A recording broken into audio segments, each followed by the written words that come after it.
On entertainment tonight.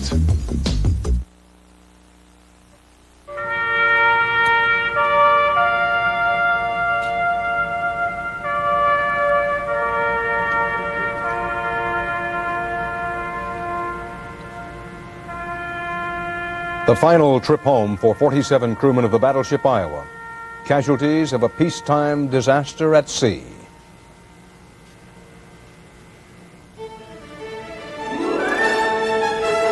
This is the CBS Evening News. Dan Rather reporting. Good evening. Bodies of the U.S. sailors who died aboard the battleship Iowa were flown to Dover Air Force Base in Delaware today, and the Navy began an official full-scale investigation of the gun turret explosion that killed them during a routine exercise off Puerto Rico. A moratorium was ordered today on any further firing of guns similar to the one involved. President Bush defended Iowa-class battleships against charges that they are obsolete and dangerous.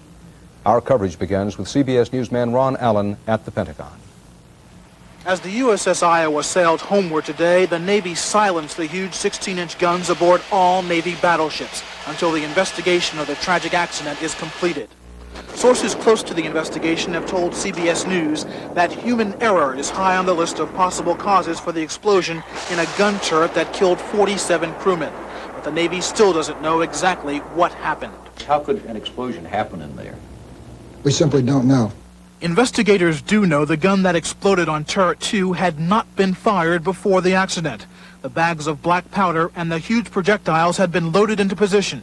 There is now speculation that the breech mechanism which seals the back end of the barrel may have malfunctioned and not closed properly for firing. Navy officials have said initial reports from the ship indicate the explosion happened in the gun room on the top level of the turret. There could well have been a failure of the breeching mechanism, which would have allowed the explosion to back up into the gun turret, which caused a catastrophic destruction. The fact the gun had not fired earlier appears to eliminate the possibility that gases or hot debris had built up in the barrel and caused the explosion. The Navy has used this same technology since World War II. President Bush participated when a modernized Iowa was recommissioned in 1984. But the original guns are still intact. Even the gunpowder used was made in the 1950s, which leaves the question, should these battleships be retired? I wouldn't jump to the conclusion that because that kind of powder is put into these turrets in that way, that obsoletes, that makes a useful platform obsolete. It doesn't have to be retired. It's not a wounded ship. The ship was modernized at a cost of some $400 million. It is armed with the Navy's most powerful guns. Officials insist there is no better cost-effective way to deploy that much firepower. A team of Navy investigators is aboard the Iowa as it steams home to Norfolk. Officials now seem to have a better idea of the sequence of events leading up to the deadly explosion and where it happened, but not why. Dan? Thank you, Ron. As relatives of the Iowa crew waited anxiously today to hear the fate of loved ones, remains of the dead were being removed from the battleship. CBS News correspondent Juan Vasquez was on the scene. Helicopters ferried the victims off the USS Iowa today as the wounded battleship lay at anchor 15 miles off the coast of Puerto Rico. Signs of the powerful blast that rocked the ship were easy to see. Gun number 2 was down. A scorched hole marred the area beneath the turret. The commander of the 2nd Fleet was on the bridge to observe the gunnery exercise when the ship's captain gave the order to load gun number 2. During that process, for some unexplained reason, there was a tremendous explosion and fire, and it was instantaneous. All 47 sailors in the immediate area are dead or missing. 11 others on the lower level of the turret escaped without major injuries. During the fighting, the ship's crew performed magnificently. They were on the fires quickly and fought heroically to get to their fallen shipmates. The Navy here is calling the tragedy aboard the battleship Iowa an unexplained accident, and an investigative team is already aboard the ship to determine exactly what went wrong. The bodies of the sailors were carried to a waiting transport plane at Roosevelt Roads Naval Station on the eastern tip of Puerto Rico. Naval historians say it's been more than 40 years since a U.S. battleship experienced an explosion in a gun turret. By late afternoon, the Iowa was sailing toward its home port in Virginia, while the victims of one of the greatest peacetime tragedies in recent naval history began the long journey home. Juan Vasquez, CBS News, Roosevelt Roads Naval Station, Puerto Rico.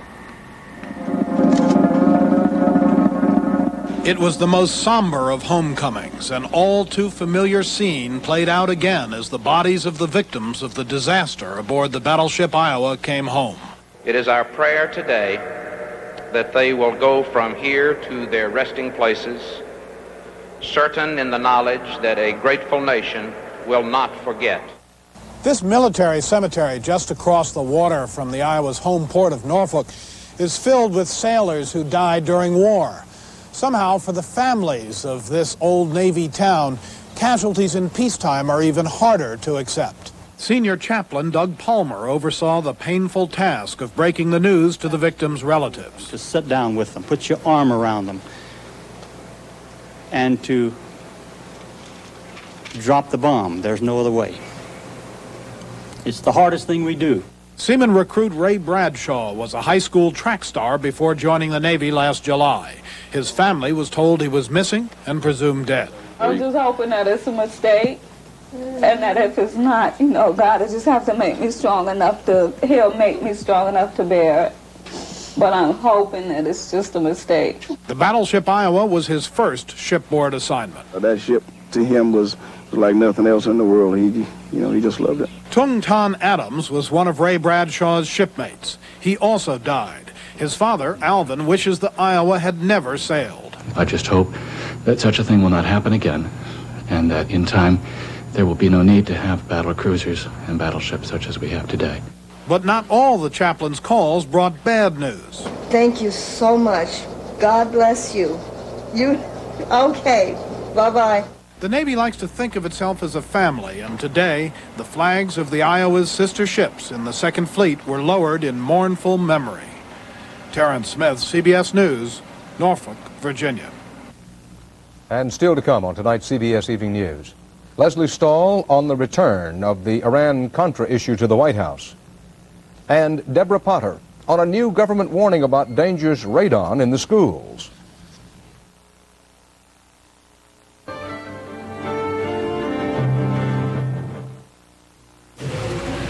Unfortunately, your septic system can back up.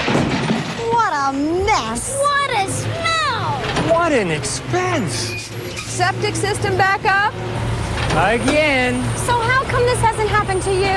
I use Riddex. Riddex once a month adds millions of bacteria to digest waste and works to keep your septic system running trouble-free. It's easy and a lot less expensive. Riddex, it helps prevent septic system backup.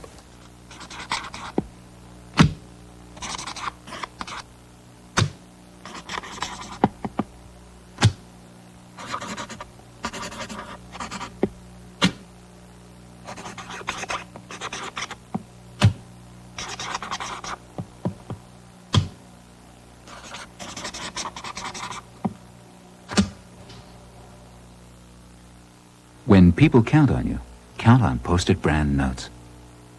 Sure, doctor said it's heartburn. Heartburn and high blood pressure. Wants him to cut out salt. For heartburn, take sodium-free Riopan Plus 2. It starts neutralizing acid in 10 seconds. Feeling better, Dad? Mm-hmm. Riopan Plus 2, sodium-free, works fast.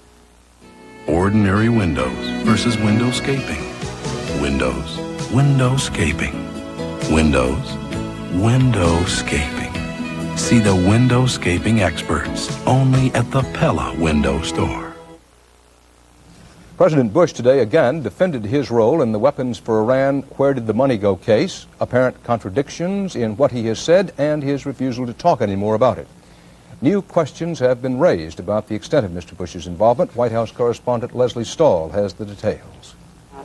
President Bush says he stands by his denials of any wrongdoing in the Iran-Contra scandal, even though documents released at the Oliver North trial indicate he had a direct role in a secret deal to help the Contras. And I might have something to say on it when the trial is over.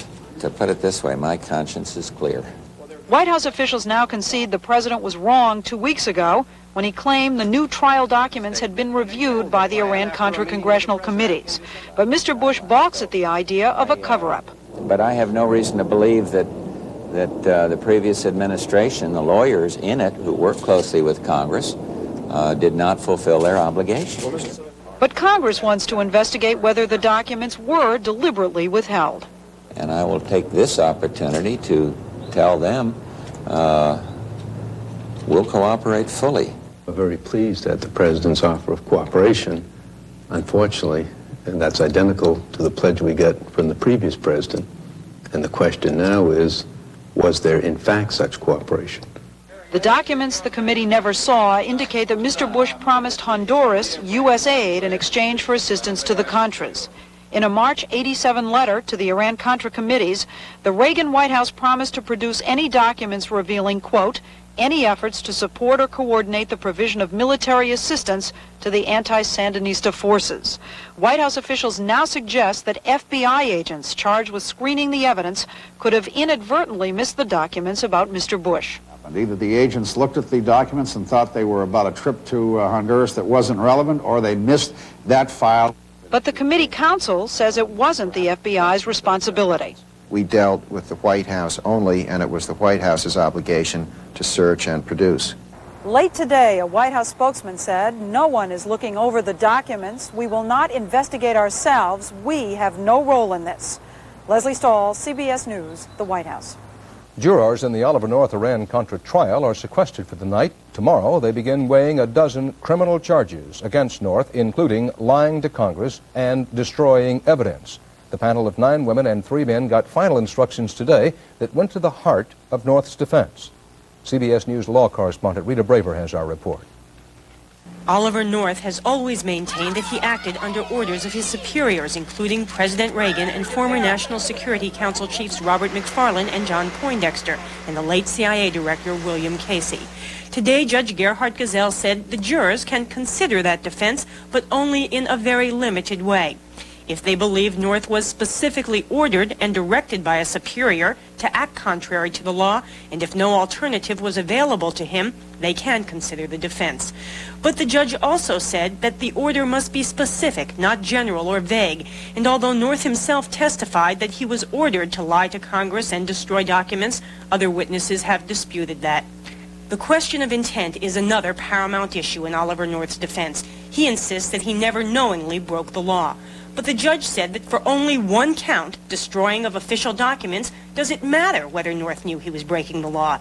He said that for 7 other counts, including obstructing government officials and taking illegal funds, it doesn't matter if North knew he was acting illegally. The question is whether he had a bad motive.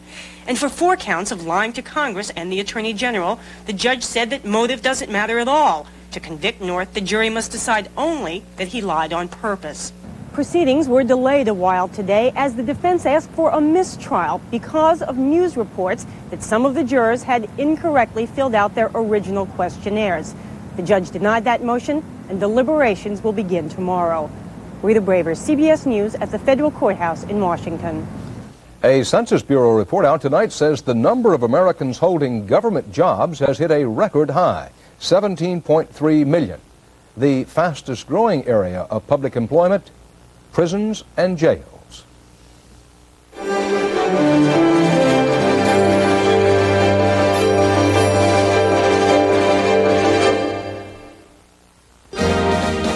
they could see you now, they'd see you're having fun. Taking in the sights and playing in the sun. They won't believe that you are such a good sport. Buying all those gifts in a tropical port. All I can say is, wow, I'm having such a ball. What a friendship, holy cow. They'd never believe it if your friends could see you now. Take a 3, 4, 7-day cruise on Carnival, the most popular cruise line in the world.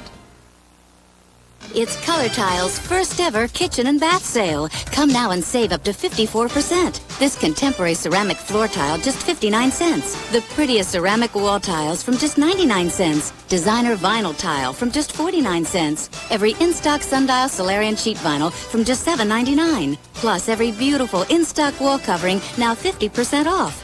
Up to 54% savings at our first ever kitchen and bath sale. Only at Color Tile. Hurry, sale ends Sunday. The day may come when all refrigerators will hold up to 12-ounce spills like this and hold all your food like this. But isn't it nice to know Whirlpool has refrigerators that will do it today? Whirlpool.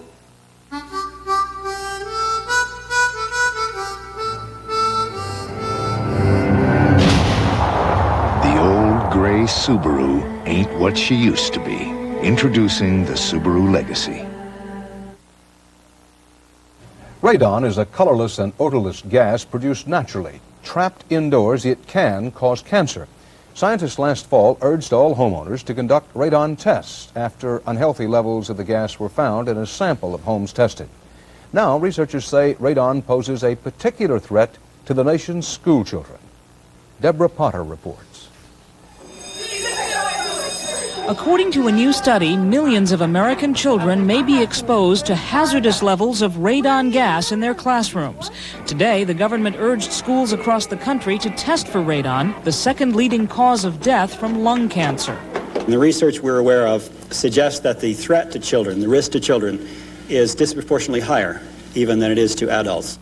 Preliminary results from 16 states found that in more than half the schools tested, at least one classroom had dangerous levels of radon, the equivalent of smoking 10 cigarettes a day. When you think how long a kid spends in the school, it could have an effect on his life. We don't want to expose ourselves or the kids to anything harmful, so first time I've heard of radon in the schools, but I'm glad they're testing it. Despite the potential danger to kids now in school, the government says that testing should wait until fall because results are more accurate in cool weather when windows are closed. The test itself is simple, and if a problem is found, it can be fixed by sealing foundations and adding ventilation.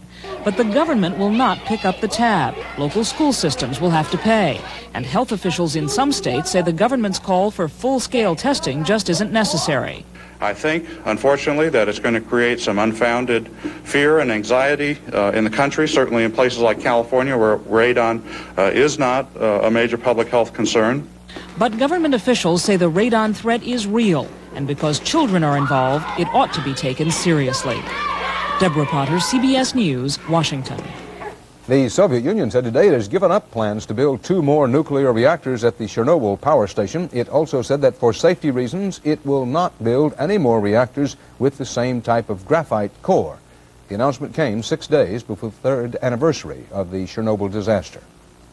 The UN General Assembly today voted to condemn Israel for its actions against Arab protesters in the occupied territories.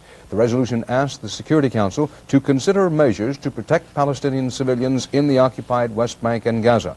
The vote was 129 to 2. Israel and the United States opposed.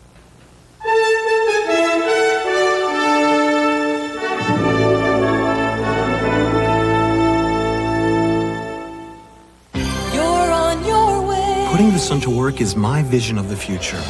I believe solar-powered cars will be practical and necessary.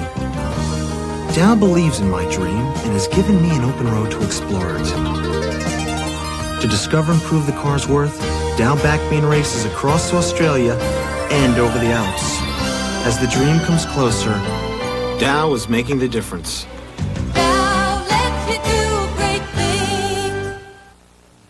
I may look like older engines, but I'm really a complex 80s kind of guy. I've got onboard computers, programmed fuel injection, all kinds of high-tech systems. And frankly, old Bob, your mechanic down the street, just doesn't understand me. That's why I need Precision Tune. They've got what it takes to diagnose my problems, tap my inner feelings, fix me up, and guarantee it. Now if they can help me get over my fear of the dark. Precision Tune. We do more than fix your car. We guarantee it. Feel your oats with Post Oat Flakes. Feel your oats with Post Oat Flakes. Golden toasted flakes with whole grain oat nutrition and a crunchy oat taste. Feel your oats with Post Oat Flakes. With low back pain, every step shoots pain. Up here. Know what helps? Clinically proven Back Guard, a shoe insert. Watch how it absorbs foot shock to relieve low back pain. Amazing.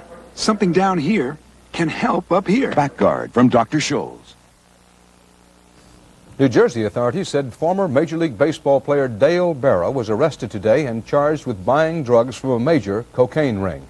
The 32-year-old Berra, who played infield with the Pittsburgh Pirates and New York Yankees, testified in the 1985 trial of a man charged with supplying Pirate players with cocaine. Dale Berra is the son of baseball legend Yogi Berra. And of course, these are also troubled times for another baseball legend, Cincinnati's Pete Rose. Frank Courier has the latest on that.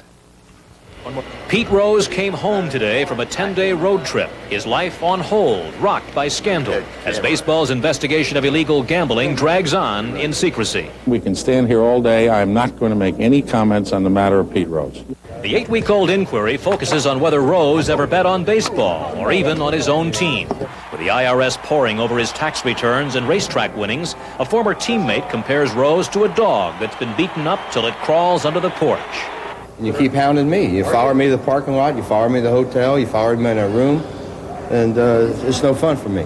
Or for this man. Baseball investigators will have to wait to talk with Tommy Giosa, a former Rose friend and key figure in the gambling probe, who was arraigned this week on drug and tax charges. Mr. Giosa won't be speaking with anyone until the criminal charges against him have been resolved. As new allegations surface almost every day, a CBS News New York Times poll shows Americans almost evenly split in their opinion of the Cincinnati Reds manager, with 60% undecided. Half of those surveyed believe baseball players routinely bet on their own sport, and the vast majority think it's wrong for a player to bet on his own club. Longtime friend Buzzy Bavasi, who heads the Hall of Fame Veterans Committee, says Rose should resign for the good of the team. If he steps down, I don't see how baseball can punish him. Suppose he had bet on the baseball game. What's baseball going to do about it? They can't fine him, number one. They can't suspend him, number two. He's already out of the game. But artist Gene Locklear, a former Reds teammate and Rose family friend, disagrees.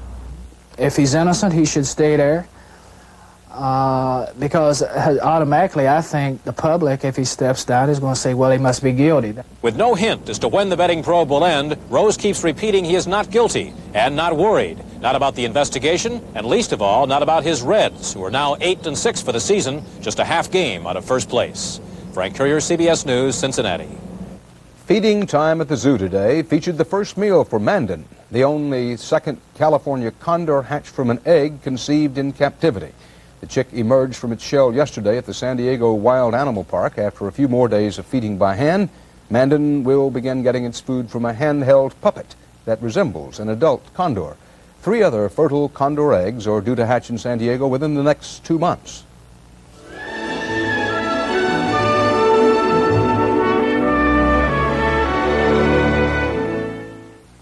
Wrong number. Now I'll never get back to sleep. Nitol will help you get your Z's. Nitol helps you feel drowsy so you can get your Z's. Nitol will help you get your Z's. Meeting your new daughter-in-law. Uh-huh. With dirty dentures? I just soaked them. Soaking's not enough. Denture Cream cleans almost twice as clean as effort into 90 seconds.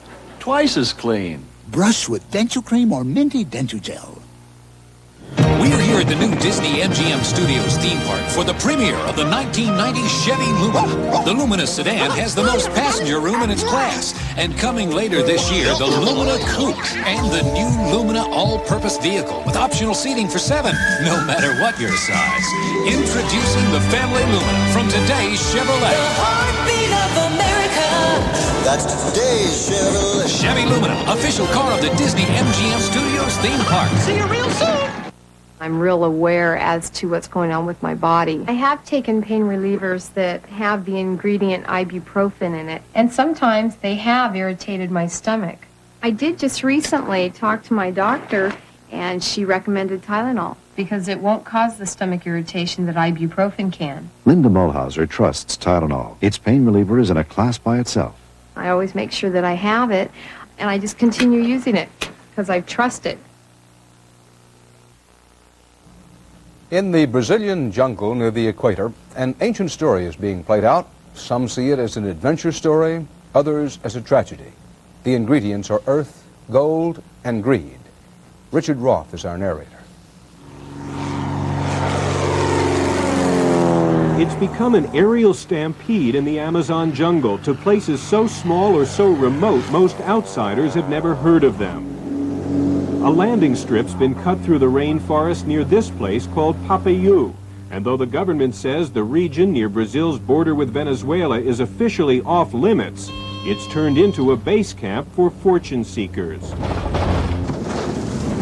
The men are miners, entrepreneurs and their hired hands who are part of what could become the biggest gold rush in history, a wildcatting venture for wealth from the soil that's threatening a primitive culture and a primal environment.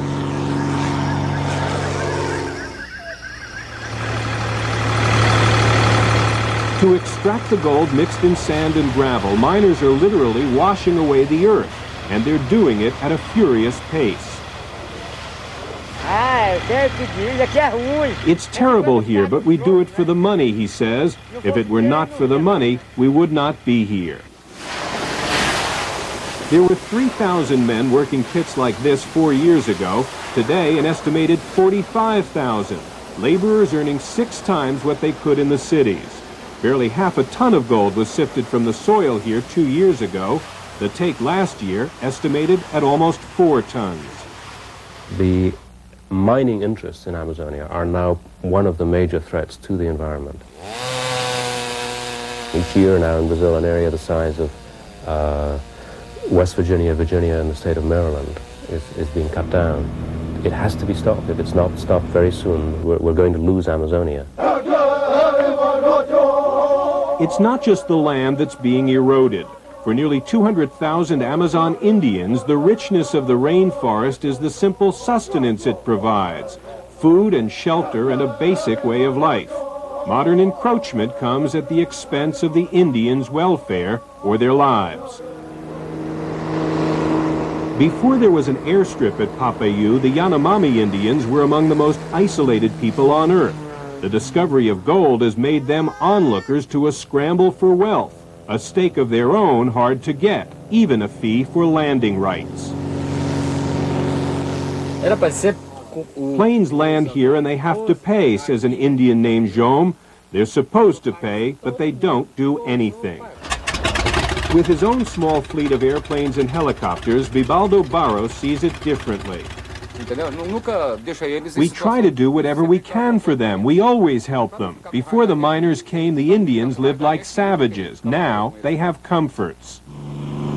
But the Indians also have new diseases that gold miners from urban centers have brought into the jungle. Mercury used in the mining process is poisoning their water, killing fish. Most of the Yanomami have been turned into barterers or beggars. And it seems unstoppable. Gold fever has become an Amazon epidemic. Boa Vista is just one small gold trading city. The amount of gold that's sold here is enormous, says Eden, a mine owner. The smallest shop buys 3 kilos of gold daily, and there are 300 shops. The freelance mining of the jungle has made Brazil the world's 5th largest gold producer. The government estimating more than $1 billion worth just last year. But the price of gold in this part of the Amazon includes the cost of the rainforest being swept aside and a culture with it. Richard Roth, CBS News, New York. And that's tonight's CBS Evening News. We hope you'll stay tuned now for 48 Hours on drugs in the workplace. That's coming up soon at 7 Central Time tonight. Dan Rather, see you then.